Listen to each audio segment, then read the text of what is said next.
He climbed slowly. Not because of age, but because of memories.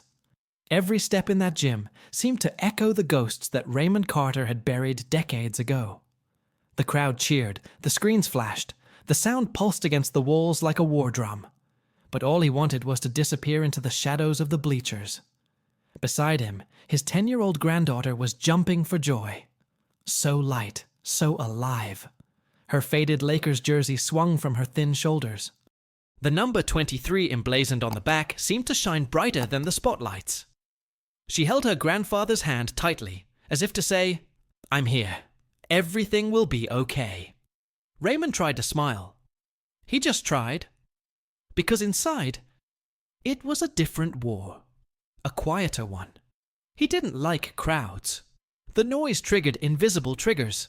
The lights, the screams, the bangs of the drums from the crowd. All of it reminded him of other sounds. Sounds of helicopters, of gunshots, of explosions that he never forgot. But he came. For her. They found their seats high up in the arena, away from the court, where he felt less exposed. "You can see everything from here, Grandpa," she said excitedly.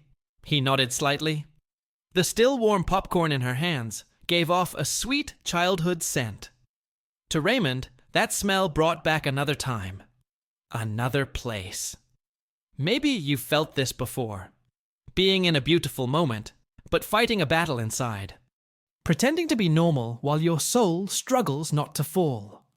Raymond lived this every day, but no one saw it. And in this game, the silent struggle would be harder than he imagined. That's when the comments came. "Look, there's Captain America!"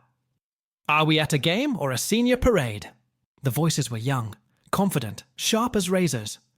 3 young men, a few feet below, were pointing at Raymond's cap. They were laughing loudly. They were making a point of being heard. His granddaughter looked at him, then lowered her face. A blush of embarrassment covered her cheeks. Raymond remained silent.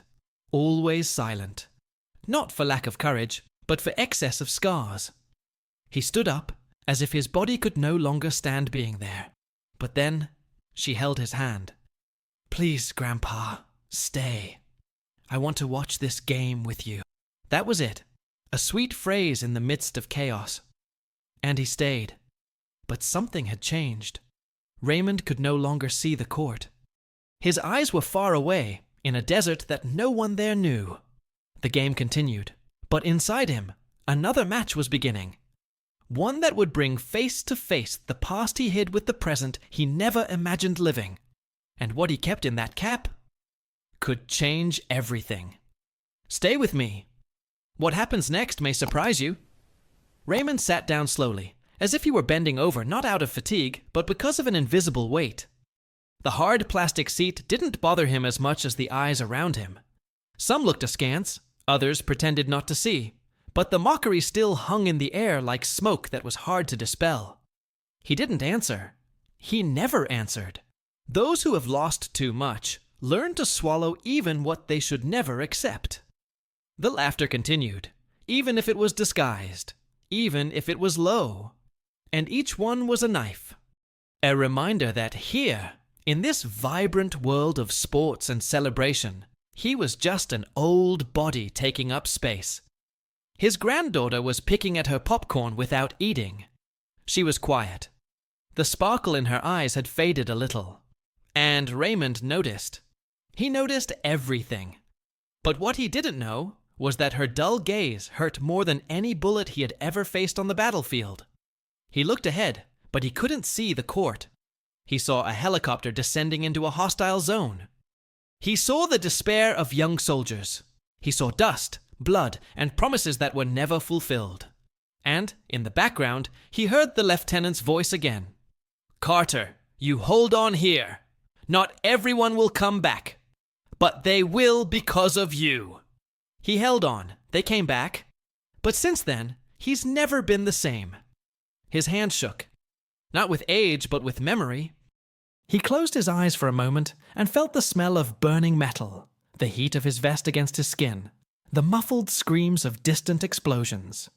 It was as if the gym had disappeared and he was back in this hot desert. No escape. No backup. And it was at that moment that he touched his cap with his fingertips. An almost automatic gesture, but full of history. Inside the brim, hand-sewn, a small piece of cloth bore a name. A name that no one in that arena would recognize. Except for one person, but that was yet to come. The granddaughter rested her head on his shoulder. She didn't say anything, but the gesture said it all. She felt there was something there, something too big to say. And even though she didn't understand, she stayed. The simple fact that she was still by his side was already a shield against the rest of the world. But on the other side of the court, the laughter returned. Hey, let's take a selfie with the fighting grandpa. I bet he thinks he's on a secret mission. More laughter, more pain. Raymond stood up again, but he didn't leave. Not this time. He just stood there and stared, like a sentinel of memories, as if he were guarding something that no one there knew, and, in a way, he was. There were promises sewn into that invisible uniform he wore inside. There was a silence filled with loss. There was also an old guilt, the kind that never left room for medals or applause. No one in that stadium knew that he spent 19 days trapped in a hole in the middle of the desert, without water, living on crumbs and hope. That he saw a friend begging for help and could not save him. That he returned home with his body intact, but his soul in pieces. And now? They were making fun of him, as if he were just a stubborn old man. He sat down again. His granddaughter hugged him from behind. And in that gesture, something broke. Not in Raymond's heart, it was already shattered, but in the veil that covered the truth of that night. Because even if he tried to hide it, even if I tried to forget, someone was about to remember. And once that happened, there would be no going back. There would be no more silence to hide in. Tell me one thing.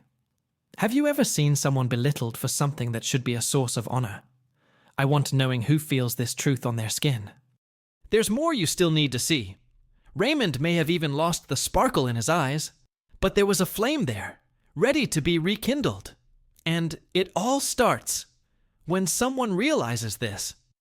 Raymond didn't answer right away. He pretended he hadn't heard his granddaughter's question, even though he knew it was filled with an innocence he didn't deserve to break. Silence was his answer. A silence filled with memories he fought to keep inside. Because some stories, when told, don't set you free. They bleed again. She looked back at the court, trying to hide it. But he knew that the question hadn't come out of nowhere. Something inside her also felt the weight of that cap, that silent man, that pain that no one else saw. Raymond hugged his knees tightly, as if anchoring himself to the present. But his mind was light years away. In his memory, he was the last in line, covering the team's retreat. Shots streaked across the sky like meteors. Dust billowed. Bodies fell. Screams were muffled by explosions. The ground shook beneath their feet. He saw one of the boys stumble. He saw the other get hit. And he ran, not to get away, but to get them both. No one else came back, just him. And the two of them. But only one survived. The other died in his arms, eyes wide open, saying his father's name, as if there was still time. As if calling out to someone could stop the blood from escaping. Raymond never forgot that boy's name. Never. He etched it deep in his soul. That's why he never took off that cap. Because on the brim, sewn by his own hands, was a small strip of fabric, faded, sweaty, with a single word hand-embroidered on it. James. That name wasn't just a reminder. It was a debt. A silent pact of honor, loyalty, and promise. And in that crowded gym, even surrounded by shouts and lights, it weighed like a rock on his chest. He looked around. People were cheering, shouting, smiling. They were alive. And him? He just resisted. The granddaughter pulled her hand lightly. "Are you okay, Grandpa?" He nodded, but inside he screamed for help. But no one listened. Raymond felt like a forgotten piece on a chessboard, once important, now idle, invisible. The game went on. The crowd grew, the youth moved away, and he was left, there, alone. As the next quarter began, he fixed his eyes on a player walking down the sideline. LeBron James. Strong, focused, revered. A symbol, a giant. And it was impossible not to compare. How many knew that Raymond, decades ago, was also a symbol? Was he also revered, carried on shoulders, called a hero? But the applause doesn't last. Neither does the fame. And now, in the middle of that modern gym, full of screens and cell phones, he was just an old man in an old cap. But there was something going on. A different discomfort. A strange movement behind the scenes of fate. Raymond couldn't explain it, but he felt it. As if everything was about to change. As if the truth he had hidden for so long was knocking on the door, wanting to be revealed. He looked back at LeBron. A spark of memory ran through his mind. That name, those eyes, that resemblance. But before he could think any further, the screen began to pan across the stands. The camera panned across the crowd, stopping at excited faces, smiling children, and couples exchanging kisses. Until the image froze. And there they were. Raymond and his granddaughter, at the top of the arena. Military cap on the head, hands held, confused looks, and on the opposite side of the court, someone saw it. A familiar face froze. Someone important. Someone who recognized that cap. Or maybe that name. The truth was about to cross every stand, every screen, every decade. And when that happened, the silence would finally have a voice. There is more to this journey that still needs to be said. And what comes next will show the impact that a decision made many years ago can still have today. The light from the screen burst upon them like a beacon. For a second, everything around them went dark. The camera had stopped right there, on that old man with the tired look, the worn-out military cap, and his granddaughter resting on his shoulder. His face, projected onto hundreds of meters of screen, looked strange even to him. It was as if he were seeing himself from the outside, with all the marks of time exposed, without armor, without disguise. The granddaughter nudged him, her eyes wide. "Grandpa, we're on the big screen!" He didn't even move, because on the other side of the court, someone had also stopped. LeBron James, sitting on the bench, sweaty face, towel in hand. But as soon as he saw the image, he froze, as if an old memory had broken through the present. LeBron was silent for a second. Then he leaned forward, looking at the image more closely. A strange movement came over him. It wasn't surprise, it was recognition. Raymond felt the gaze. He didn't know why, but he felt it. It was as if there was suddenly an invisible thread connecting the man to him. As if something that had always been hidden had been pulled to the surface.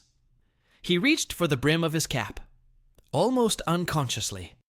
He touched the exact spot where the little piece of paper was still sewn. The sentence written inside came back to him as if it were being read aloud. "If it weren't for Carter, I wouldn't have come back." Sergeant James. Sergeant James, LeBron's father, a man Raymond had saved on a night that should have been their last. But no one there knew that. The audience laughed, applauded, cheered. But all Raymond could hear was the muffled sound of a helicopter in the distance. It was always like that when something took him out of the present. A sound that didn't exist, but that lived inside him. A reminder that, no matter how hard he tried, there was no escape from everything that was left behind. The granddaughter, still excited, sat up in her chair and pointed to the court. "Look, Grandpa, he's looking at us." And it was. LeBron stood up, ignoring the curious looks from his teammates and the coaching staff. He walked to the sideline, looked at the referee, and waved his hand. The game stopped. An eerie silence filled the stands, as if something unexpected was about to happen. Raymond frowned. He was lost. What's going on? But the granddaughter did not respond. She was enchanted. Down below, LeBron grabbed the microphone from the organization's table. The camera panned back to him, but his eyes were still fixed upward, on the old man he recognized, even though he'd never seen him before. Raymond shifted in his seat. You almost wanted to hide.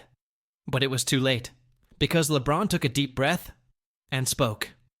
Sorry to interrupt, but I need to say something. I need to do it now. The gym went silent.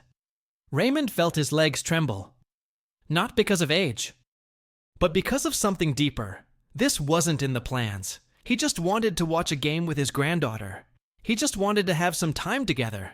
But it seems that fate had other plans. LeBron continued. I just saw a face in the audience.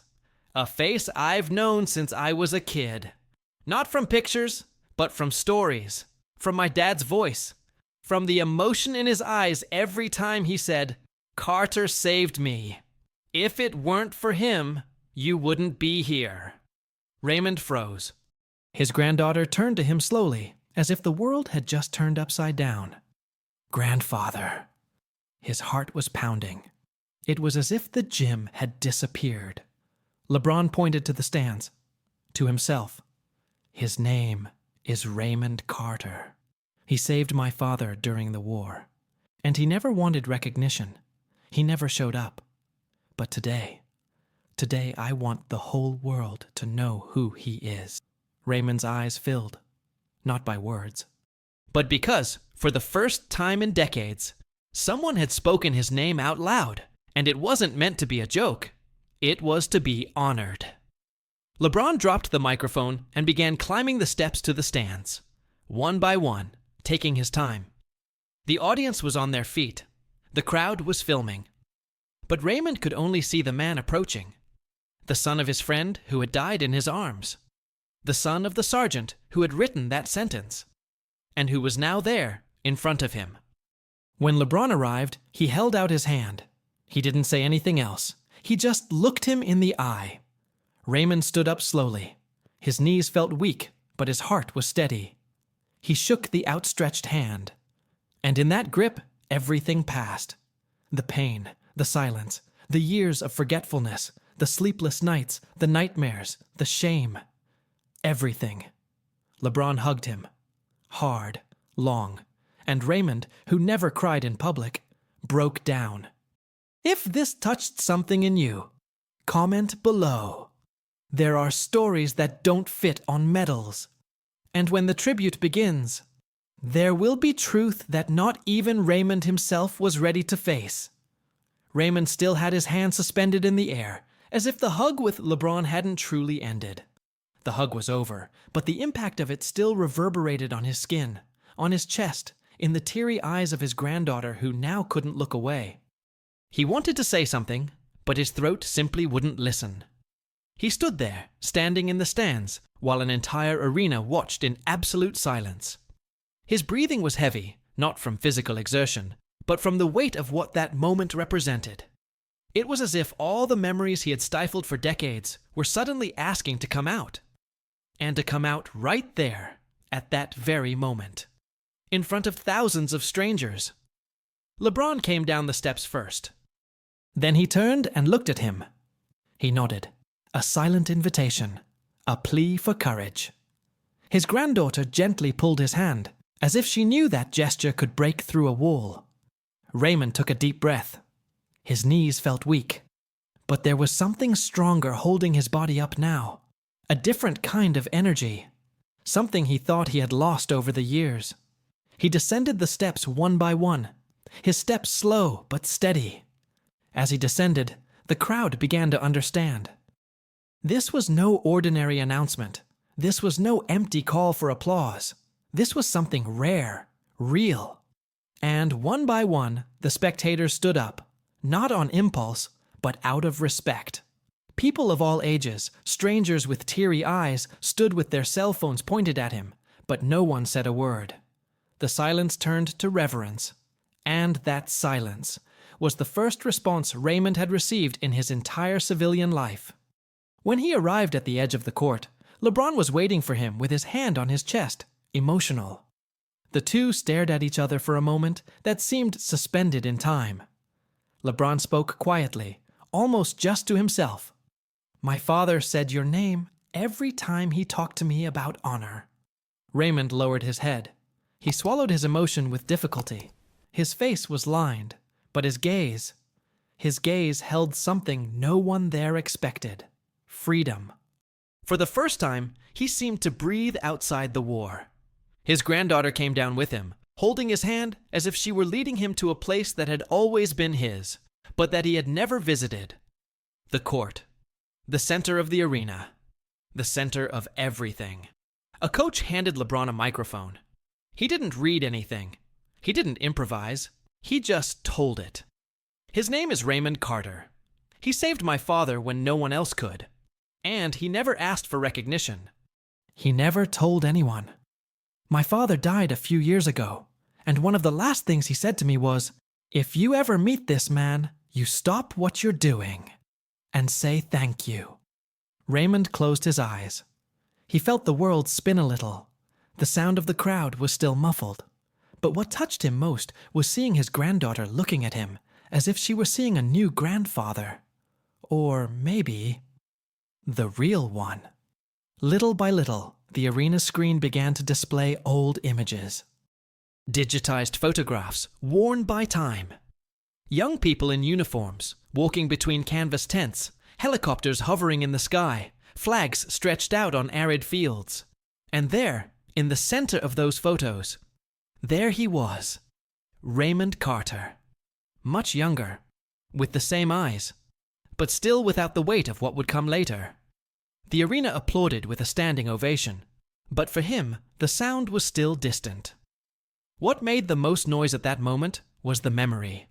The echo of a voice that said, "Stay alive, Carter. Stay alive to tell the tale." But he never told, until now. The microphone came into his hands. He hesitated. He looked around. Then he looked at his granddaughter. And that was when his face changed. It didn't get lighter, nor happier, but it became whole. Holding the microphone firmly, he said, "I'm not a hero. I just couldn't leave anyone behind." The audience needed nothing more. The applause exploded like thunder. But Raymond remained silent, motionless. That sentence was all he had, and all he needed. The granddaughter approached, and in a spontaneous gesture, took her grandfather's cap and put it on her own head. Then she smiled at him, as if to say, "Now I understand." And in that smile, he saw something he hadn't seen anywhere for a long time. Peace. There was still more to come. But in that moment, Raymond Carter had gained something he hadn't even known was still possible. Belonging. And let me show you what happens when the real number 23 stands up. The fabric of the shirt was still warm. Raymond held it with both hands, not knowing exactly what to do. It was as if that piece of cloth carried a weight that didn't come from sweat or fame, but from a symbolism that went beyond any game or championship. The number 23. So often printed on posters, so revered on the courts.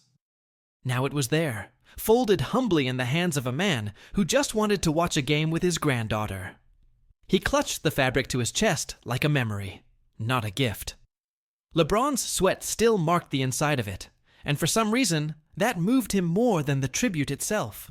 Because in that sweat, there was truth. There was humanity. And Raymond had always understood that simple truth better than any medal.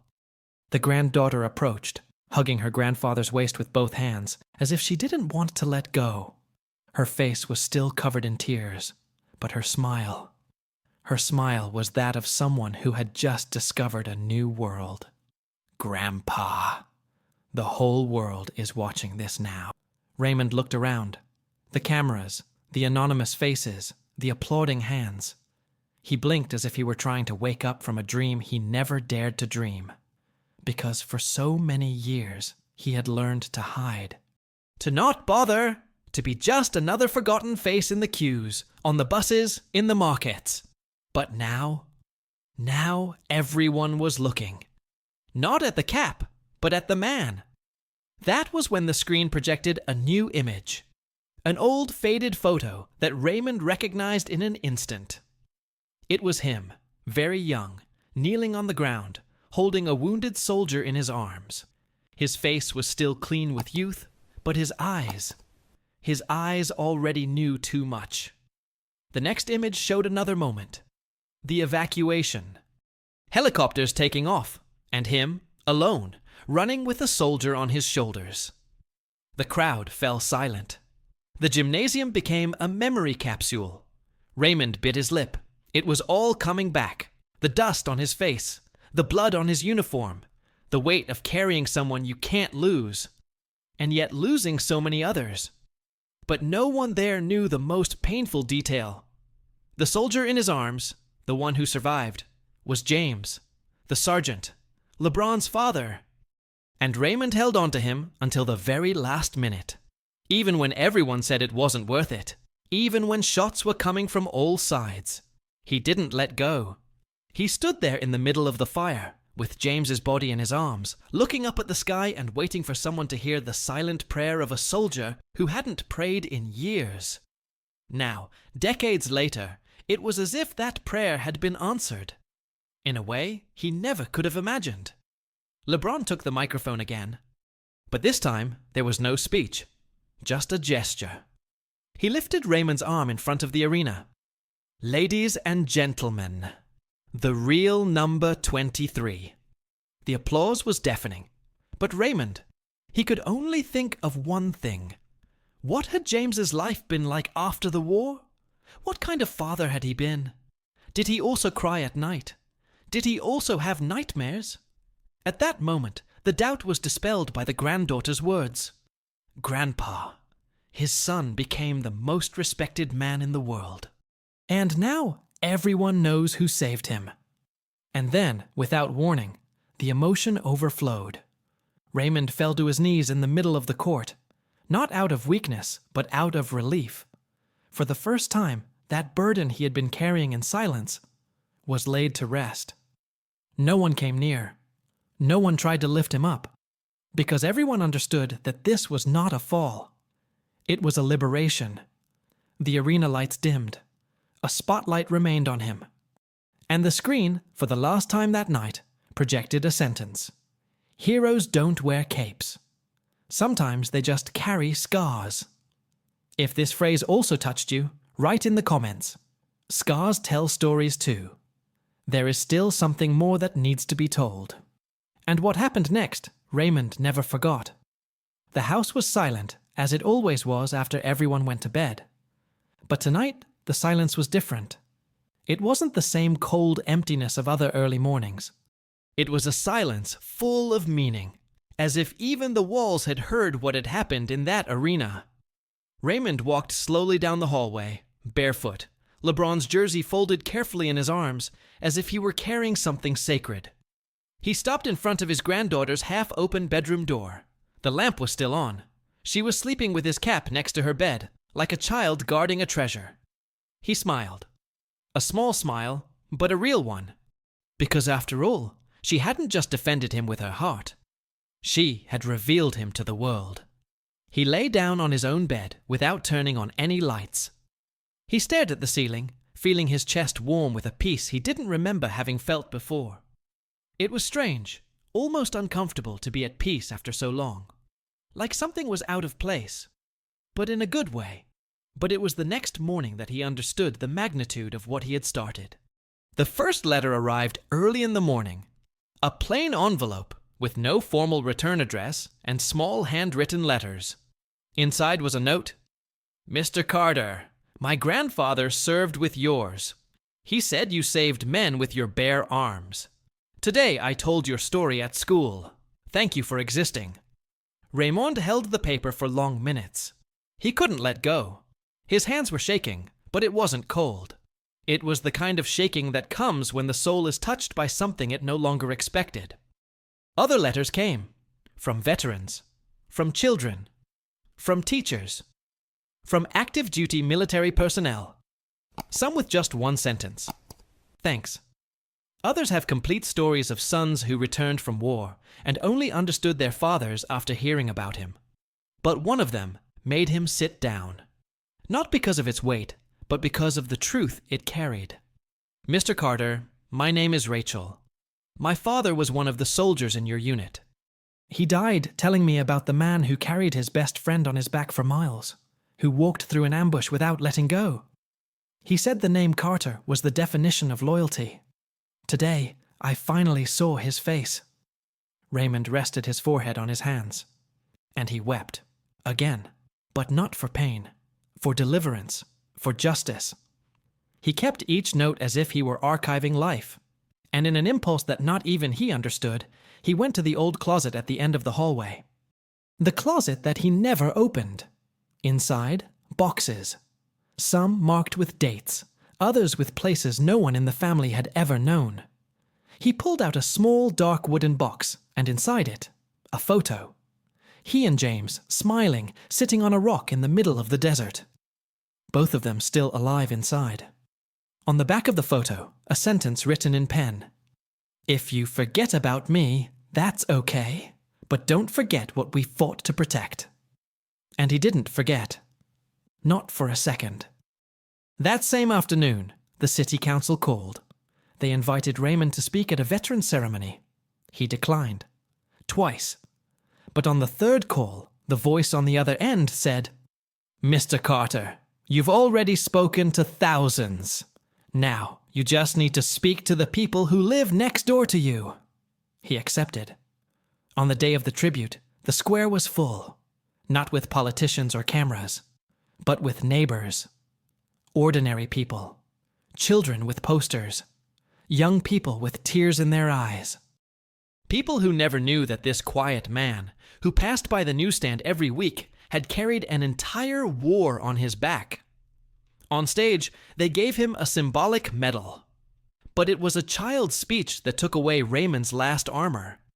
A boy, wearing a Lakers jersey and a headband, raised the microphone with both hands and said, "Mr. Carter, you don't know me, but now I want to be like you. Because being a hero means taking care of people, and you did that." The audience applauded, but Raymond didn't move. He stood there, his eyes brimming with tears, staring at the boy. Because somehow, it was as if the circle had come full circle. Pain became a legacy, and the silence finally had a voice. Comment here. The greatest victory is when pain becomes honor. If you've stayed this far, I think this story spoke to you in a special way. And if it did, it's because you also believe that some truths cannot remain hidden. So do this. If Raymond's journey moved you, leave a comment, "I saw it through to the end," here in the comments. It will be good to know who walked with us until the last step of this story. And if this video made you feel something real, even if just for a moment, leave a like. Not for the video itself, but for everything it represents. Because sometimes, all someone needs is to be remembered. If this type of content makes sense to you, subscribe to the channel. Not to have another issue, but because there are still many stories that the world has forgotten, and that need to be lived again. In fact, there is a video here that complements this reflection in a powerful way. Click and continue with me there. The next story will also find you.